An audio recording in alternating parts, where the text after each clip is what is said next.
Hello, welcome to our breakfast briefing on enterprise zones. We are the What Works Centre for Local Economic Growth. This is the second of our autumn sessions. We have one more to go, which I'll talk about later. They are short 45-minute sessions, and they're meant to help busy policymakers better understand evidence on economic growth. I'm Megan Streb. I'm Head of Outreach at the What Works Centre for Local Economic Growth. We help to make local growth policy more cost-effective through better use of evidence and evaluation. So do feel free to submit questions throughout, and we will then have a Q&A portion at the end after Victoria's presentation. With no further ado, I'm going to pass over to our Deputy Director of Evidence, Victoria Sutherland. All right, Victoria, over to you. Thank you, Megan, and welcome everybody.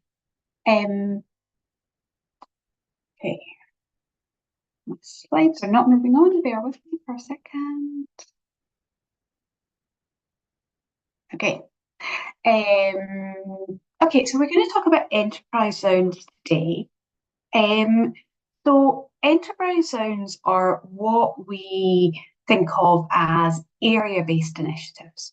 So if we start with area-based initiatives, kind of in general, area-based initiatives are targeted at quite tightly defined geographic areas. They involve a package of support and they aim to improve outcomes, but those outcomes can be economic, social, or environmental, or actually very often a combination of all three. Our focus today in looking at enterprise zones is looking at the policies that focus more specifically on economic outcomes. So in an enterprise zone, there can be a number of different policy levers being used. So the most common one is tax breaks. So that might be a tax break for investing in plant or machinery. It might be about investing in premises. It might be about employing people, so a payroll tax break, or some other kind. Quite often they can have wage subsidies involved, but also there are sometimes policies like reduced regulation. So for example, reduced planning restrictions. Often there will be a programme of investment into infrastructure, so perhaps into transport or broadband infrastructure, or perhaps into kind of site remediation, that type of stuff. And sometimes there can be more broader, skills development support, business development support, etc. And the whole idea behind enterprise zone is to encourage businesses to locate in an area, or if they're already in that area, to expand. Okay, so because you've got this package of support for businesses, the real risk with an enterprise zone is that you might end up with displacement.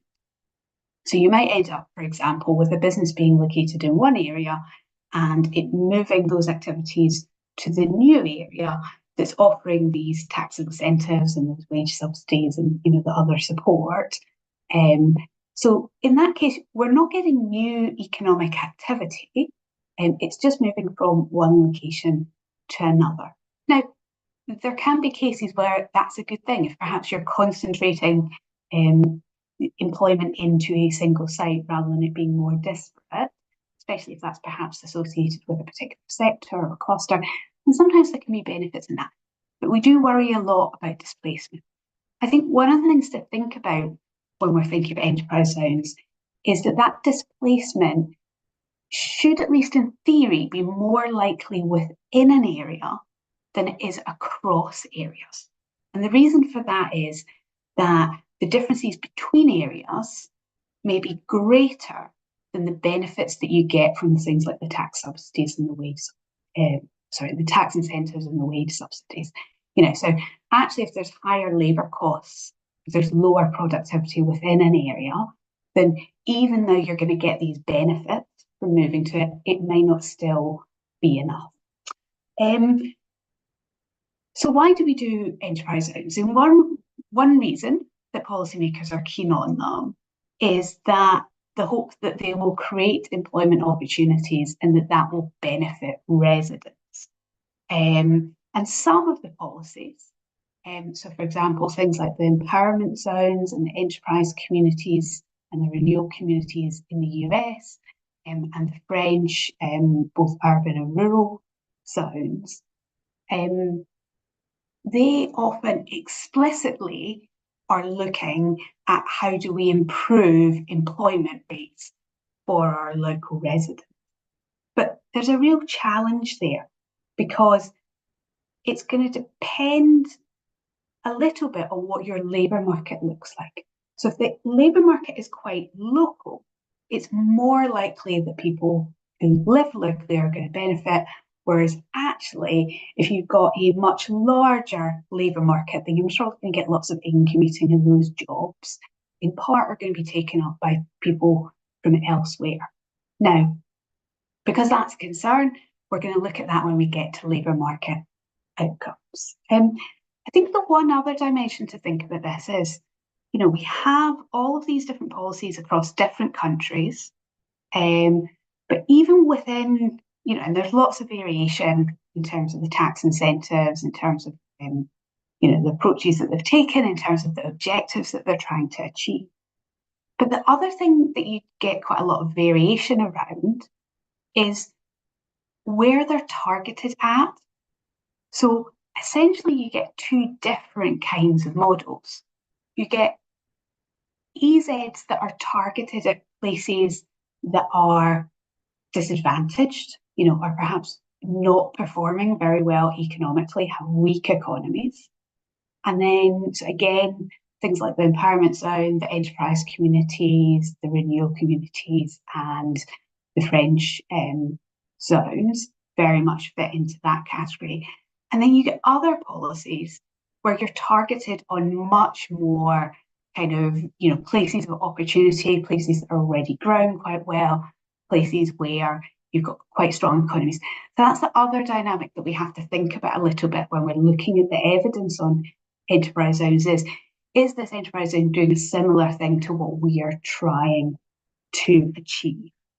In the UK, we have had 2 rounds of enterprise zones in the 2010s. So we had 24 enterprise zones announced in 2011, and then another 24 announced in 2016, 2017.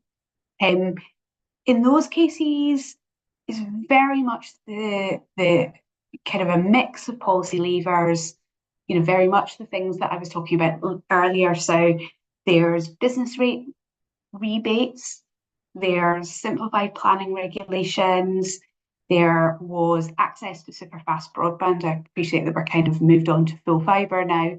That was obviously kind of a big incentive at that particular point in time.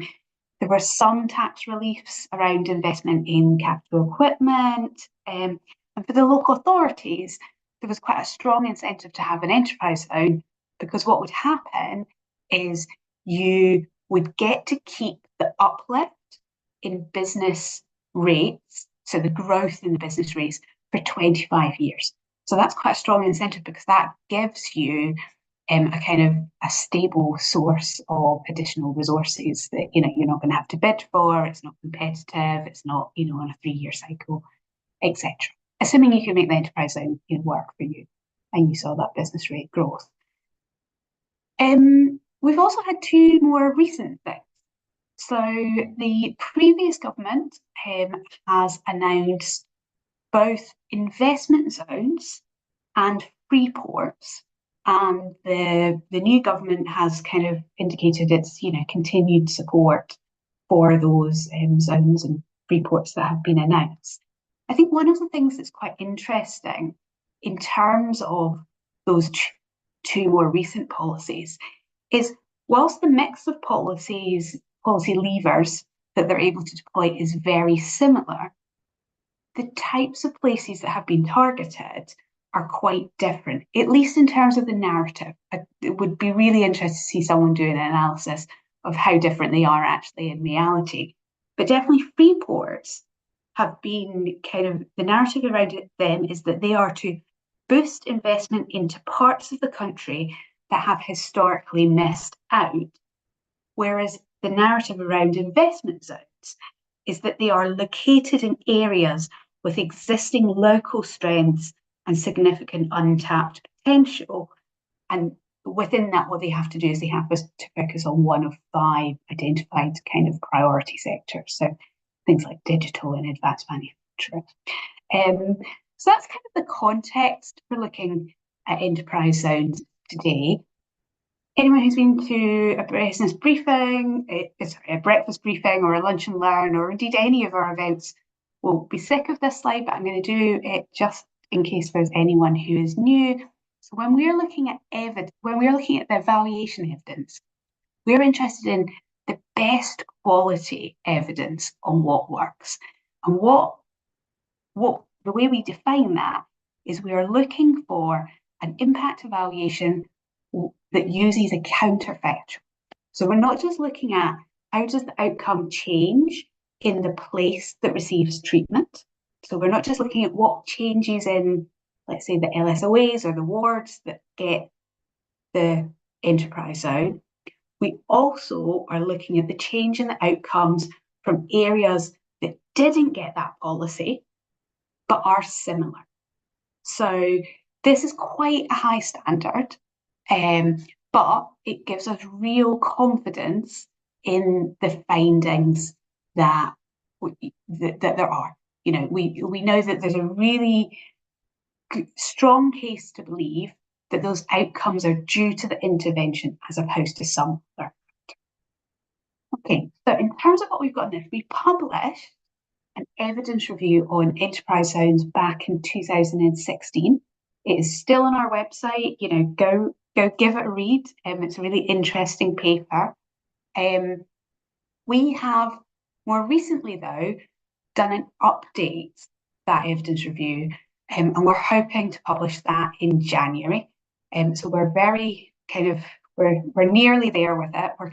We're doing some final edits and going back and forth on kind of a few points, but you'll get into our publication schedule soon and hopefully be published at some point in January, just depending on capacity from the comms side. The really important thing about having done this update is that it takes us from 30 studies in the original evidence review up to 67. So we've had a more than doubling of the evidence base. And in any, this isn't unique to enterprise zones, but in any scenario, the more evaluations we have, the better. So it gives us more confidence in the findings, because what we're looking at is evaluations that have happened in different places, in different time periods, in terms of different kind of implementation, different contexts, etc. So we've done this because we know there's policy interest in this kind of intervention, and the fact that there's just been this big expansion of the number of studies just allows us to draw much stronger kind of evidence. There are a couple of other things that we've got on our website that if you're working in this area might be useful to you. So I'm going to talk in a little bit about kind of one of the interesting things that some EZs do is they put local hiring requirements in. There's a toolkit specifically on that on our website. So if you're interested in that element, do give that a look. We've got case studies on how to evaluate area-based initiatives kind of more generally. We did a series of blogs on investment zones last year. So in particular, if you're in an area that's got an investment zone or indeed a Freeport, I think they're a useful set of resources to look at in terms of framing your thinking. And then the other big news is that we have been doing an evaluation of enterprise zones. So the UK enterprise zones that were set up in the 2010s, so those 2 rounds that I talked about earlier, and we're hoping that that will be able to be published as a working paper at some point next year. Okay, so that's where we are on resources. So what I'm going to talk about now is about what our updated evidence review is finding. Okay, so one of the things that could have happened is we could have done this update and we could be in the position where last time round we were saying 50% of the studies that looked at, this particular outcome found positive effects. So let's say half of the studies that looked at employment effects found a positive effect. And then we could be in a position where when we got this greater breadth, greater depth of studies, that we're now in a scenario where what that's actually doing is it's telling us a completely different picture. Okay. And that would be, that would give us a more accurate representation of actually the effectiveness of these policies. But that would have been, quite,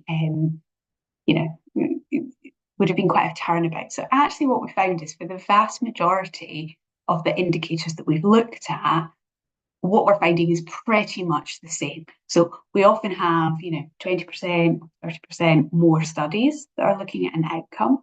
But in the main, the pattern of the findings across, are they positive? Are they negative? Are they mixed? Or was there no effect? Is pretty much the same, with kind of one big exception, which I'll talk about in a second. The other thing that actually the expansion has done is it means there's a few additional outcomes that we can now look at that we weren't able to look at before. But to be fair, the numbers in most of those cases is pretty small. We've maybe got 2 or 3 studies on those kind of newer areas. Okay, so our first category is labour market outcomes. So we've got about 10 extra studies in this area, and this is the one place where there has been some change. Okay, so when we did the original review, we found that about half of the studies that we looked at found positive effects. Okay, so what that means is that the number of jobs in the enterprise zone area, however that's defined, has gone up. Okay.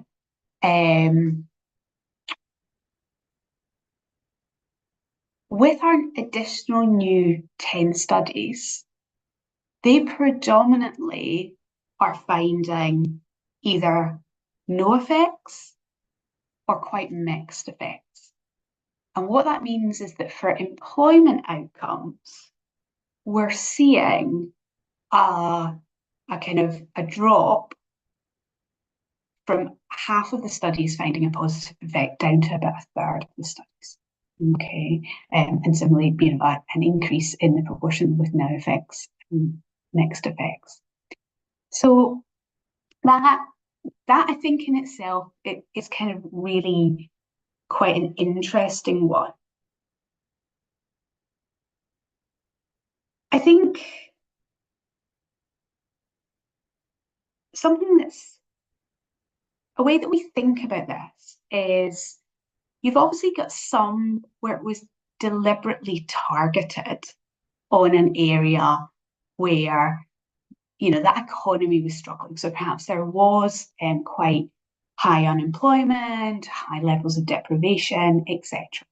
So something that we're really interested in terms of employment is whether or not, regardless of how the number of jobs has changed, has the number of local people that are employed, has that changed? So we've also this time looked at local hiring, okay? And the findings here are a bit mixed, okay? But we can split them out because there's 2 different kinds of policies here. So there are policies where there is a local hiring requirement.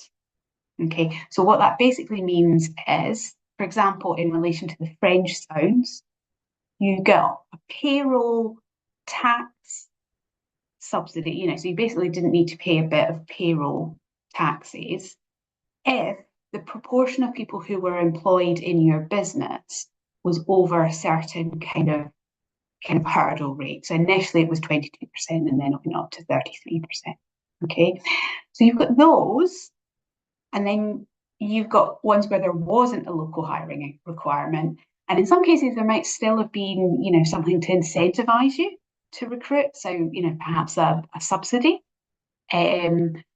But there'll also be lots where there was nothing on the kind of employment side. There was no requirement at all. The focus was on investment into machinery or infrastructure investment, or some other, removing planning restrictions. Okay, so if we compare those where there was a local hiring requirement to those where there wasn't, we see quite a different picture emerging. So of the ones where there was a local hiring requirement, there's only a small number, so we've got 4 and 4 in both of these categories. Once where there's a local hiring requirement, we see 2 of them, there's definitely a positive effect, and in the other 2, there is a mixed effect. So, for example, on one of them, what we see is an increase in the early years of the programme, but then over time, what ends up happening is there ends up being new, more highly qualified, more likely to be employed people moving into the area. Okay, so you're still seeing something positive, but it's not necessarily wholesale positive. In contrast, when we look at 4 that look at this where there's no hiring requirements, we see that actually only one of them finds a positive effect, one of them actually finds a negative effect, and then the other 2 have no. So very kind of different pictures. The one other thing that we've looked at here, and again, this is about kind of trying to understand the extent to which local residents are benefiting from the zone, from the jobs that are being created, is we've also looked at unemployment, and actually the findings are much more positive here. So about 2/3 of the study found positive effect.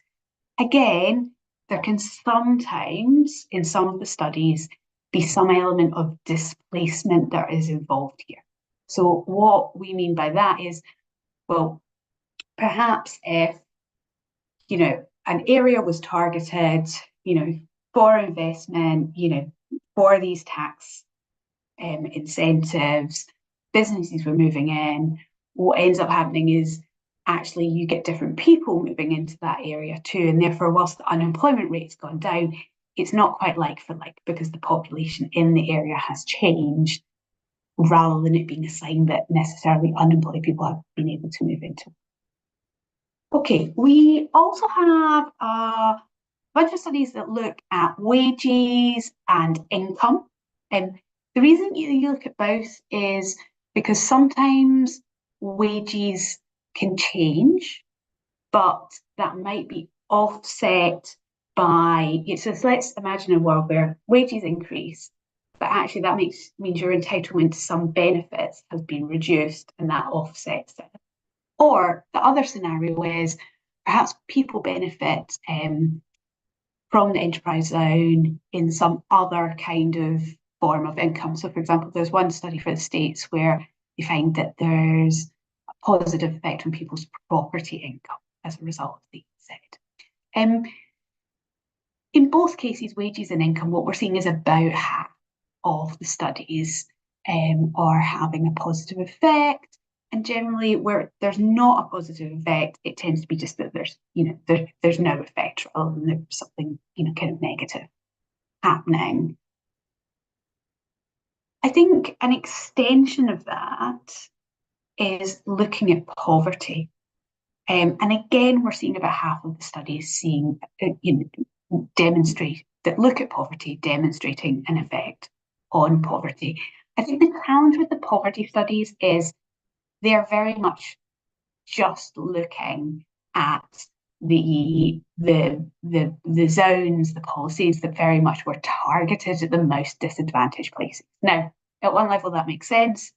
You evaluate a policy based on its objectives, what it was trying to achieve, but it also means that you can't necessarily extrapolate that to enterprise zones that have other kinds of selection criteria, objectives, etc. So I think that's quite a solid finding, but just be careful not to extrapolate it too far.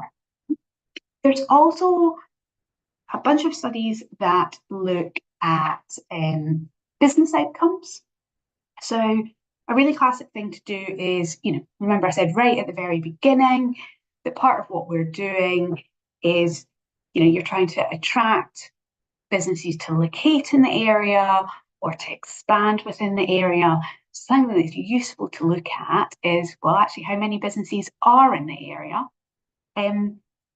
Again, we see about half are having half of the EZs that look at, how many businesses are in the area are seeing a positive effect.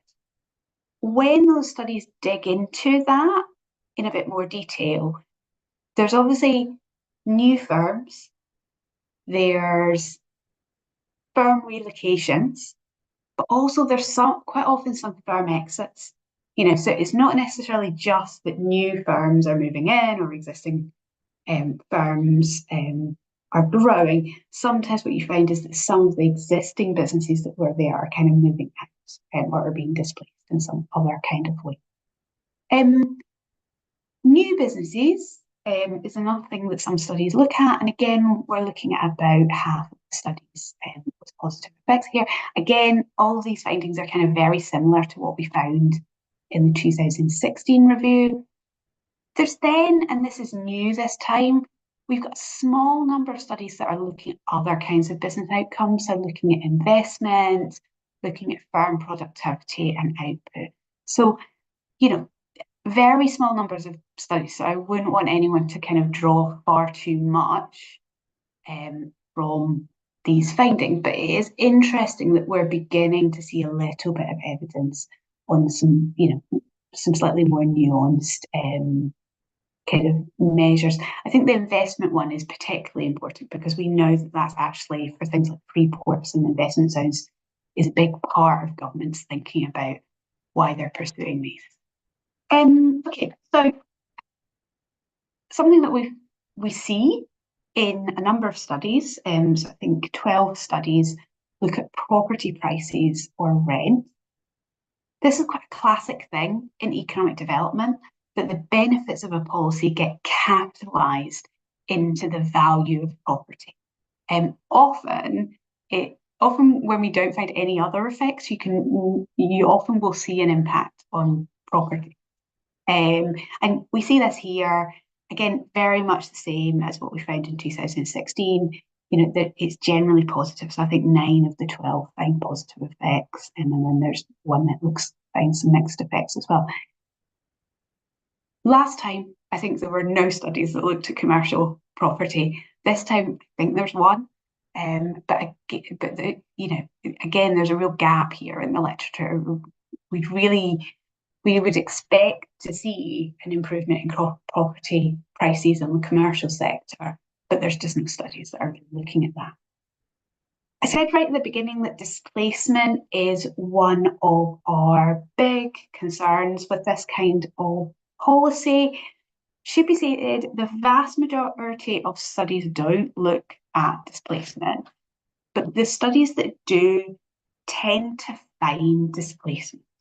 Okay, now there's a real challenge actually in looking at displacement because it's subject to how small the geography at which you can get data is.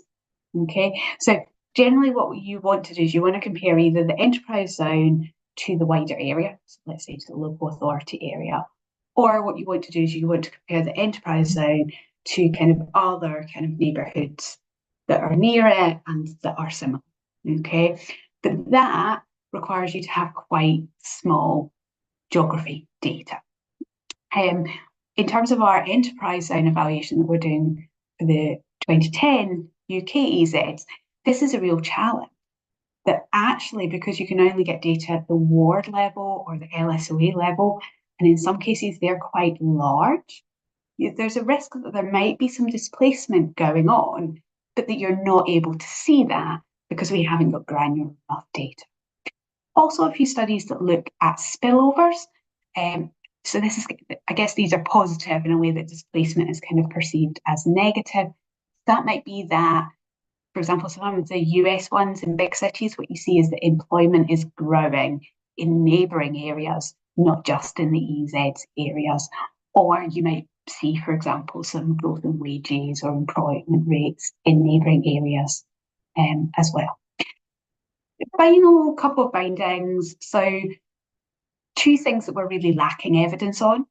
So one is, it's said at the beginning, there's lots of different levers that these policies, so there's the tax incentives, there's hiring requirements, wage subsidies, infrastructure investment, wider business support, reducing planning, and each policy uses a different mix of these.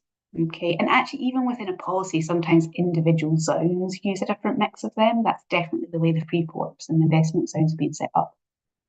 We have a real lack of evaluation evidence that says, actually, which of those incentives are the, are the thing that makes a difference, that are the bit that's most effective. So actually, if we could get to a point where we understood that a bit more, that would be really helpful for policymakers in terms of deciding what mix to go with.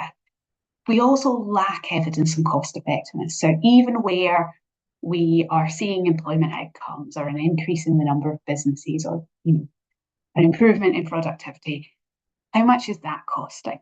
Because that's the thing about these tax incentives, that's tax revenue that Treasury isn't getting or that a local authority isn't getting. So, what's the cost of that offset against the benefits that we're getting? So, a couple of issues just to finish up. I hope I've kind of got across that the EZs are very varied in terms of their objectives, the kinds of places that they target, the outcomes that they're trying to achieve.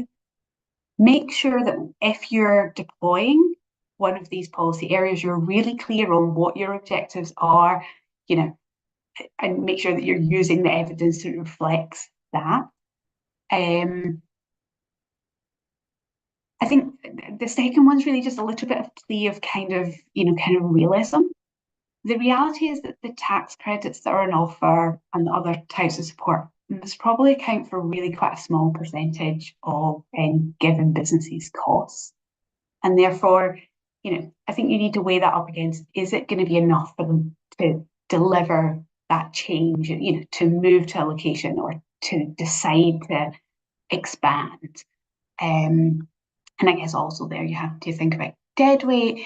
And then because displacement is our big concern with this policy, when you're deploying them, make sure that you're thinking about, is there likely to be displacement? Who's that going to affect? Is that about households, individuals, or is that about businesses? Within that, is it going to be different types of businesses, different sectors, different sizes, all that kind of stuff. So that's us. So we will take some questions now. Great, thank you. So we've had two questions that have come in so far,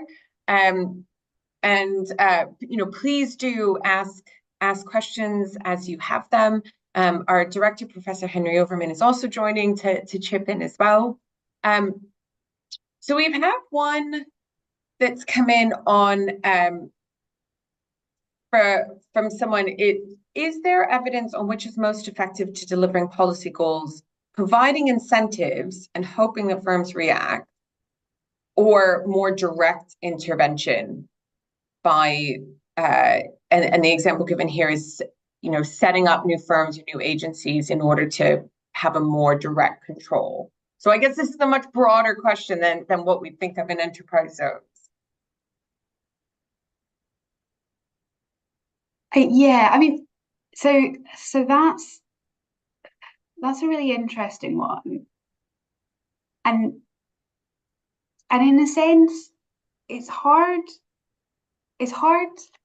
So to really properly answer that question, or at least holding ourselves to the standards that we hold others, what you would really need is some scenario where you are essentially randomizing where that would happen, you know. So you were deciding, so this actually wouldn't quite work, but let's just do this as a kind of, at least a kind of thought experiment. You could give one area the power to establish something like enterprise zones where there were tax incentives, and then you could give another area that was similar. You would say you absolutely are not allowed to do that, but what you can do is you can offer, you know, these programs of business support. You know, you've got lots of resources to invest into encouraging startups, making sure that, you know, businesses are able to grow, expand, etc. And then you could compare and say which of these is more effective. But that's not how we approach policy making, and therefore you're not ever going to have an evaluation that does that. And you would not want one evaluation, you'd want multiple evaluations. So I'm not sure that you can actually directly answer that question. I think what you can do, and also I'm not convinced that as an area, that would necessarily ever be a binary decision that you were trying to make. Not least because in this country, in the main, the things like enterprise zones, freeports, investment zones are at the gift of central government. Like you can bid for it, but you can't necessarily unilaterally set it up. But why don't we move on from that one? Yeah, okay. Or Henry might have a better answer to it. I'm also very aware we have 8 minutes. Yeah, go on. Bunch of questions. I'll check. Well, no. So I mean, the thing I'd say on that one is, actually, I'm not totally sure I understand the premise of the question, but ultimately, we are trying to drive private sector business growth in most of these areas. I mean, that's the thing that's lacking. I mean, if anything, they've got lots of public sector employment. So I just generally think the question here is, what's the most effective instrument for driving business sector investment and employment growth? And I think that's a useful question to ask. As Victoria said at the end, there are some problems with the cost effectiveness in this. Get on to the other ones. Okay, so one which is, I think, on our evaluation, the evaluation standards that we use. To what extent are we confident that the outcomes realized are directly attributed to enterprise zones rather than other policy measures? Well, I mean, actually, in some ways, with our evidence reviews, much more than with ones that use a broader evidence standard. I mean, I think Victoria explained that at the beginning. It's precisely why. I mean, the funny thing is, we're often criticized. People say, "Oh, well, couldn't you relax the evidence standards and look at case studies?" Or and the whole point is, I mean, with those, we're not really confident that they're attributable. So actually, I think we're about as confident as we can be. I mean, Victoria hinted at it. There's still some worries about, well, look, local enterprise partnerships and government select these enterprise zones, and that's a highly selective process. And you do then worry about whether they're selecting areas, which are actually doing quite well locally or doing badly locally. And of course, that will influence the outcomes. These techniques try to control for that as much as they can. We're going to be having some new content on our website that explains a bit more how you can understand the evidence standards that we use and how you can then make most use of our evidence reviews and toolkit. So do be on the lookout for that as well. We've had a couple questions come in about displacement. So if incentives aren't a huge proportion of business costs, so they're not necessarily a prime driver of location choice, is the risk of displacement significant? And also then there's a follow-up question about whether or not we know whether displacement is stronger with particular sectors. So I'm not sure I entirely understand the first question, but the thing I would say is most of the studies that looked at displacement found displacement. And therefore, I think it is a significant risk. In terms of sectors, I think, yes, there are, not masses, but I think there are a few studies that look at sectors. I can't quite remember off the top of my head which way that goes. But I think a few policies have looked at that. Yeah, I can remember, Victoria. Yeah, can you? Good.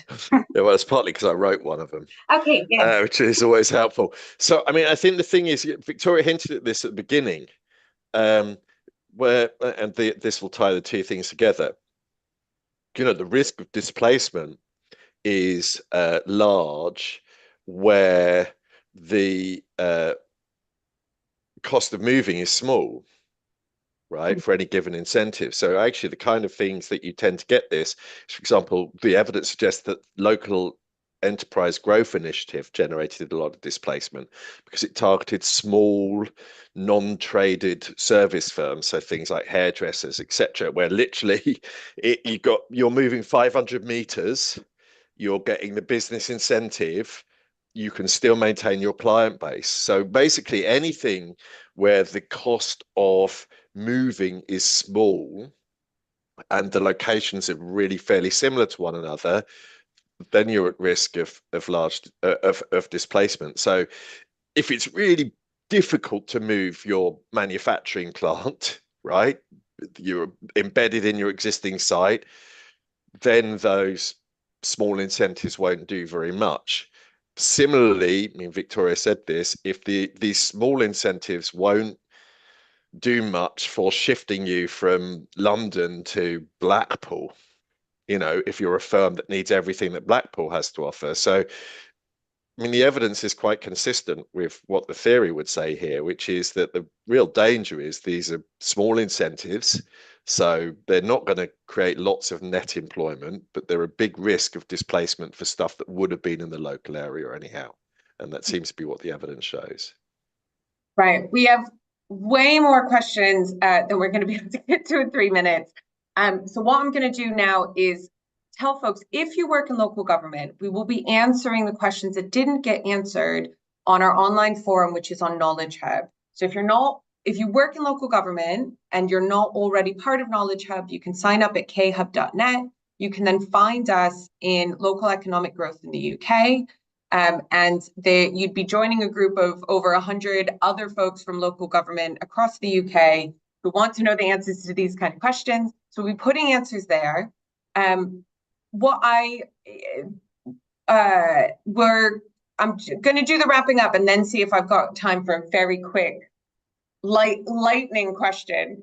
Our next breakfast briefing is in 2 weeks. So on the Wednesday, the 11th of December, you can sign up on our website. It'll be on local green growth.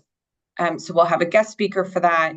You can still register on our website. Do take a look on the latest page. You'll also find on our website the 2016 Enterprise Zones Evidence Review. It's in the section called Area-Based Initiatives, where you'll also find, I think, some of the toolkits that Victoria mentioned as well. If you haven't already signed up for a newsletter, you can find that at the bottom of our website, on all of the pages. That's the best way to hear about future events and also when our updated evidence review is going to be published. This recording will be on our YouTube page, and we'll also likely embed it on our website if you want to rewatch it or if you want to send it to colleagues. I've managed to do that in a minute. I have a very quick chair's prerogative question, which is again about our evaluation. How many of the new studies we've looked at are looking at outcomes where the timelines are really long and they're taking another look at older studies that were included in that first review? That's a really good question, which I'm not sure I know the answer to. I mean, I was running through some of them yesterday. Some of them are going back and doing longish time frames. I think the longest I saw was employment effects 5 to 8 years out. Many of them are sort of employments at about the 3-year out. I mean, that relates actually to a question we had on the business rate retention. I mean, I don't know what the amounts are for that, but it's growth over 25 years. So I would imagine that given that it's growth over and above what they were before, the amounts would have been small. But we really should go and look at that. Should I do a final one as well? The other thing I'd say is that someone points out that the regulatory changes are in enterprise zones, and how do you separate them out from business rates? That's a really good question, and I think it relates to why these zones seem to be more effective if they're actually already doing relatively well. So we'll answer that one for sure on the Growth Hub. Okay, I think that's a good place to leave it in terms of the need for really good evaluation that can take that longer time scale in order to pick some of this stuff out. Right, we'll leave it there. Do come and join us for the Green Growth session. Check out all the rest of the stuff on our website, and we will see you hopefully in a fortnight. Thanks very much. Thanks, everyone.